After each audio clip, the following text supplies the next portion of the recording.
El umbral del miedo.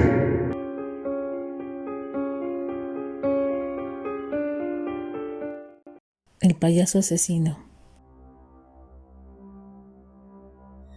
En 1978, los habitantes de la tranquila comunidad de Norwood Park, en la ciudad de Chicago, descubrieron que uno de sus vecinos, John Wayne, era un peligroso asesino. La noticia fue recibida con incredulidad.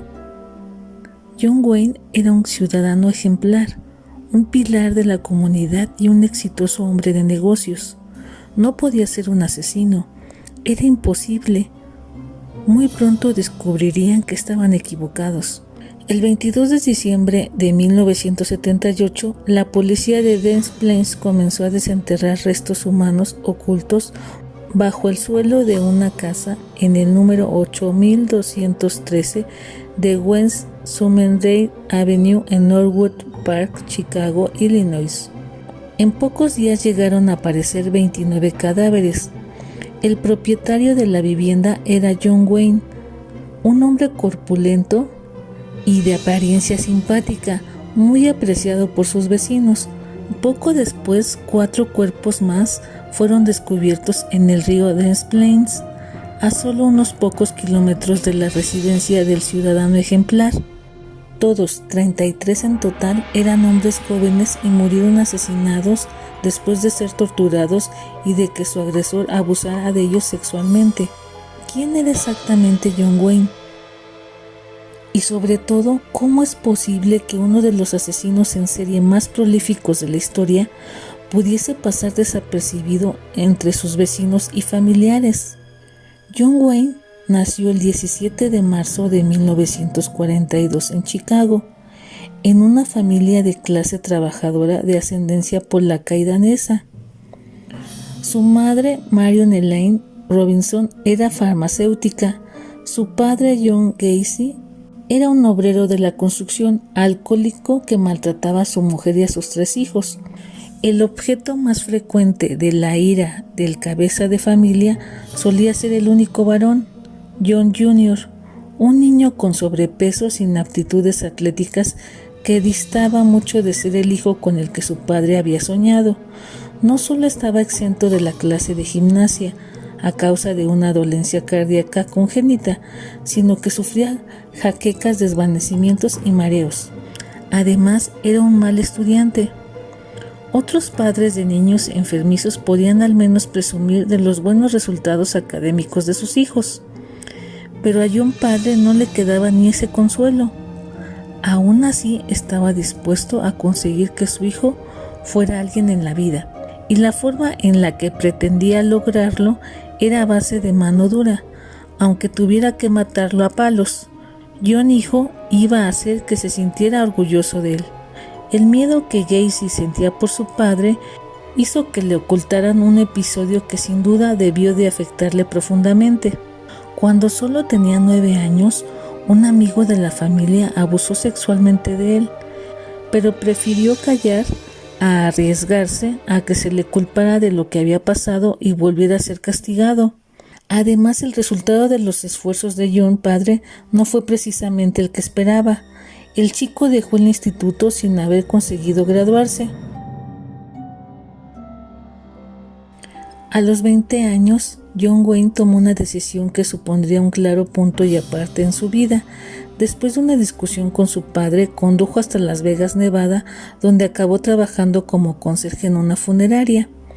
Aún siendo un empleado duro y mal pagado, él se sentía orgulloso de haberlo conseguido, sin ayuda de nadie. Según David Wilson, catedrático de Criminología y Derecho Penal en la Universidad de Birmingham, Algunos asesinos en serie tienen experiencias con cadáveres antes de empezar a matar. En el caso de John Wayne, en la funeraria se familiarizó con la muerte y eliminó de su mente el tabú de estar cerca de un cuerpo inerte. Dado que no podía pagarse un hotel, dormía en la sala donde se embalsamaban los cuerpos.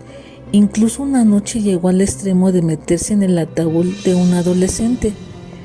Pero la experiencia le resultó tan perturbadora que a la mañana siguiente el joven llamó por teléfono a su madre preguntándole si podía volver a casa. Al regresar a Chicago, John Wayne decidió matricularse en una escuela de negocios, la de Northwest Business College. Contra todo pronóstico, muy pronto empezó a demostrar la ambición que acabaría convirtiéndolo en un exitoso hombre de negocios. Su primer paso en esta dirección fue conseguir trabajo en una empresa dedicada a la fabricación de calzado, donde comenzó a destacar por su gran talento para las ventas. Derrochaba labia y carisma y sabía ser muy seductor. Lo tenía todo para ser un gran vendedor. Gracias a ello, rápidamente fue ascendido a jefe de su departamento. Según el psicólogo forense David Holmes, John Wayne encontró en las ventas la clave para triunfar. Descubrió que había algo que le había destacado en el mundo. Por primera vez estaba a la altura e incluso por encima de los que le rodeaban. Se dio cuenta de sus dotes para interpretar, su encanto y su capacidad para embelezar, que es algo intrínseco en la mayoría de los psicópatas. Y fue en la empresa del calzado donde el joven emprendedor conoció a Marilyn Myers, con la que acabaría casándose en septiembre de 1964, solo 9 meses después de haber hablado con ella por primera vez. Además, por entonces, John Wayne tuvo una iniciativa que sería crucial en su éxito futuro. Se unió a los Hayes, la Cámara de Comercio Junior, un club empresarial muy exclusivo para jóvenes brillantes y hombres de negocios, en el que rápidamente fue escalando puestos hasta convertirse en uno de sus miembros más influyentes.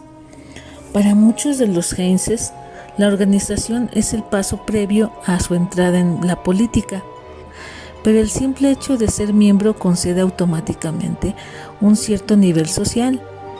En este caso supuso también el espaldarazo definitivo a las ambiciones empresariales del nuevo socio.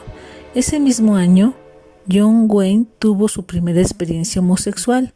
Un colega de los Hayes le emborrachó y le invitó a pasar la tarde juntos. Al llegar a su casa lo tumbó en un sofá y practicó sexo oral con él mientras todavía estaba borracho. Lo sorprendente es que pese a ello nunca se le pasó por la cabeza que pudiera ser gay. Desde su punto de vista, esa y otras experiencias posteriores eran únicamente experimentos sin la menor importancia. En 1965, John Wayne era ya presidente de los Hayes de Springfield y fue nombrado el tercer Hayes más notable del estado de Illinois. Deslumbrado por su brillante y prometedor yerno, el padre de Marilyn, que acababa de adquirir 3 restaurantes de comida rápida de la franquicia de Kentucky Fried Chicken en Waterloo, le ofreció encargarse de la gerencia de todos ellos. El joven aceptó y al poco tiempo se trasladó con su esposa a Waterloo. Ahí, él y Marilyn se convirtieron en padres. Tuvieron 2 hijos. Michael nació en marzo de 1967 y Christine al año siguiente. Además de trabajar entre 12 y 14 horas al día en los restaurantes, John Wayne continuó su colaboración con los Hayes. Aunque muchos de sus compañeros en la organización le consideraban excesivamente ambicioso y algo fanfarrón, en general era muy apreciado gracias a su gran capacidad de trabajo. Por este motivo, en 1967 fue nombrado vicepresidente excepcional de los Hayes de Waterloo. Según sus propias palabras, en este periodo su vida fue perfecta, quizá porque por fin consiguió lo que siempre quiso, la aprobación de su padre. En 1967, John Wayne cometió su primera violación a Edward Lynch, pero no sería hasta el año siguiente cuando, tras meses abusando sexualmente de Donald Borges, de 15 años, las fuerzas de seguridad se fijaron en él. Según aseguró el joven, le obligó a realizarle sexo oral, un crimen por el que John Wayne perdió su matrimonio y fue condenado a 10 años de prisión en la cárcel de Amamosa. 2 años después, recibió la libertad condicional y ya estaba en la calle. John Wayne sale de la cárcel en 1970 gracias a la condicional y se vuelve a mudar al estado de Illinois, pero en una zona en la que sus antecedentes penales son ajenos para el resto de vecinos. Compra una casa de manera anónima en Norwood Park y comienza una nueva vida en el sector de la construcción. Además, contacta con Carol Hoff, una amiga del instituto, y apenas 2 años vuelve a contraer matrimonio, pasando a ser padrastro de 2 hijos de Carol. Poco a poco, Gacy fue introduciéndose en el sector más respetado de su comunidad. Entró a formar un club llamado Holy Joker de la zona de Chicago. Ahí comienza a realizar interpretaciones como Pogo el payaso, un personaje de su propia creación y que utilizaría tanto como entretenimiento y atracción para actos benéficos como una marca propia de la que lucrará artísticamente. Durante la década de los 70 comenzó a venderse a sí mismo como un artista y a realizar dibujos y pinturas inspiradas en Pogo el payaso, al que a veces daba también el nombre de Parches el payaso. Pero un trabajo y una carrera artística y en el entretenimiento no bastaba a John Wayne Gacy, que ansiaba un puesto más elevado a nivel social. Durante los mismos años en los que interpretaba a Pogo el payaso, entró a formar parte del Partido Demócrata, una de las 2 grandes formaciones políticas de Estados Unidos. Tal fue su presencia política a nivel local que el servicio secreto le dio permiso para fotografiarse en 1978 junto a la entonces primera dama y esposa del presidente de Estados Unidos, Rosalynn Carter. Junto a la foto, un mensaje: para John Gacy, los mejores deseos. En el momento en el que se tomó la foto, John Wayne había asesinado ya a cerca de 30 jóvenes. Días antes de que Gacy se entregara a la policía el 22 de diciembre de 1978, la policía de Des Plaines entró en su domicilio, buscando rastros que expliquen el paradero de Robert Peace, pero encontraron algo muy diferente: libros de pederastía y un anillo con las iniciales de JAS, unas letras que podían significar John Allen Sick, un joven conocido de Gacy que había sido visto por última vez antes de llevar su coche a la casa del sospechoso con el objetivo de vendérselo. No solo nunca se vio a Sink, sino que el propio Gacy lo vendió a Michael Rossi por $300. 2 días antes de confesar, el propio Gacy llegó a asegurar a los agentes que un payaso se puede librar de un asesinato. El 22 de diciembre de 1978, con las pruebas que ligaban a varias desapariciones encima de la mesa, John Wayne Gacy reconoció haber asesinado a unas 30 personas, pero solo confirmó dónde se encontraban los cuerpos de 26 de ellos. Todos estaban enterrados en el suelo bajo el garage de su casa. Otros habían sido arrojados al río Des Plaines, y todos ellos en edades entre los 14 y los 20 años. El modus operandi era: atraía jóvenes con drogas o trabajos de carpintería a $5 la hora y empleaba sustancias como el cloroformo para drogarlos, atarlos, torturarlos, abusar de ellos sexualmente para después estrangularlos. Lamentablemente, 8 de los cuerpos enterrados en la casa de Norwood Park y en el río no pudieron ser identificados.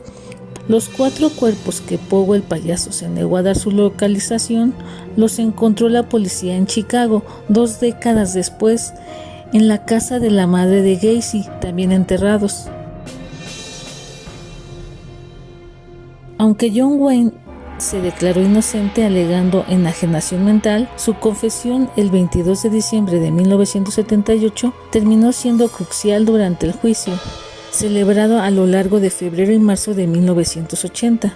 En un último intento aseguraba que los 30 asesinatos fueron accidentales, producto de una supuesta asfixia autoerótica. Ninguna de las explicaciones cuajó y Gacy fue sentenciado el 13 de marzo de 1980 a varias cadenas perpetuas y varias condenas de muerte. Mientras la ejecución de Gacy tardó en llegar 14 años más, y durante esa década consiguió amasar cierta cantidad de dinero vendiendo sus dibujos y trabajos relacionados con su alter ego Pogo el Payaso.